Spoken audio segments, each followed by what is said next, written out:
बातमी आहे पिंपरी चिंचवड येथून। गणेशोत्सवाला अवघे काही दिवस उरलेले असताना लाल परीला ब्रेक लागणार असल्याने सामान्यांचे हाल होण्याची शक्यता आहे। आजपासून एसटी कर्मचारी संघटनेने राज्यभर बेमुदत आंदोलन पुकारले आहे। त्यानुसार राज्यातील विविध आगारांमध्ये काम बंद आंदोलन पुकारण्यात आले।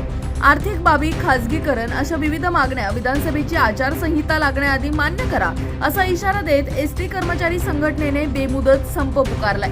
याचबाबत पिंपरी चिंचवडमधील वल्लभनगर येथील एसटी बस स्थानकातील कर्मचाऱ्यांसोबत बातचीत केली आहे। नक्की काय आहेत त्यांच्या मागण्या पाहूया। कामगार एकजुटीचा विजय असो, कोण म्हणते येत नाही, हम सब एक है, हम सब एक है। महाराष्ट्र एसटी कृती समितीचा विजय असो, महाराष्ट्र एसटी कृती समितीचा विजय असो, हम सब एक है, हम सब एक है। आम्हाला राज्य सरकारी कर्मचाऱ्यांप्रमाणे वेतन हवे म्हणून आज आम्ही धरणे आंदोलन करत आहोत। आम्हाला शासकीय कर्मचाऱ्यांप्रमाणे वेतन भत्ते आणि इतर सर्व सोयी सुविधा मिळाव्यात यासाठी आम्ही हे आंदोलन करत आहोत। आज पिंपरी चिंचवड आघाड्यामार्फत आमच्या जे राज्य कर्मचाऱ्यांप्रमाणे वेतन मिळावे, थकीत महागाई भत्ता मिळावा यासाठी शांतपणे आमचं आंदोलन चालू आहे। धरणे आंदोलन आज शांतपणे आमचं धरणे आंदोलन चालू आहे आणि सर्व सुरळीतपणे शांतपणे कोणाची म्हणजे गोंधळ नाही किंवा काही नाही अशा पद्धतीने चालू आहे।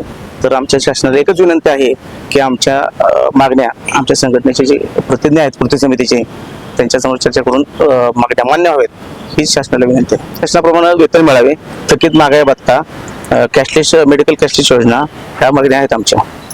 महाराष्ट्र राज्य कृती समितीच्या माध्यमातून आम्ही पिंपरी चिंचवड आगार येथे बेमुदत धरणे आंदोलनाकरता बसलो आहे। आमच्या मागण्या आहे की आम्ही गेलं दशकभर झाले राज्य सरकारी कर्मचाऱ्याप्रमाणे वेतन मागतोय। यामध्ये शासन नुसतं सकारात्मक आहे अशी चर्चा करते, पण कुठलाही ठोस पुरावा किंवा ठोस निर्णय घेत नाही।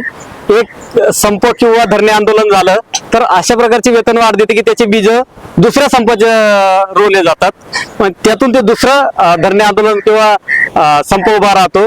तर याकरता एक चांगला धोरणात्मक आणि कायमस्वरूपी निर्णय व्हावा असा आपल्या माध्यमातून मी सांगतो। माननीय मुख्यमंत्री श्री एकनाथजी शिंदे यांना मी असं विनंती करतोय आपल्या माध्यमातून की एक ठोस निर्णय आणि कायमस्वरूपी निर्णय जो की वेतन आयोगानुसार म्हणा किंवा शासकीय कर्मचाऱ्यांच्या वेतन आयोगानुसार 7व्या वेतन आयोगानुसार पगारवाढ आम्हाला द्यावी।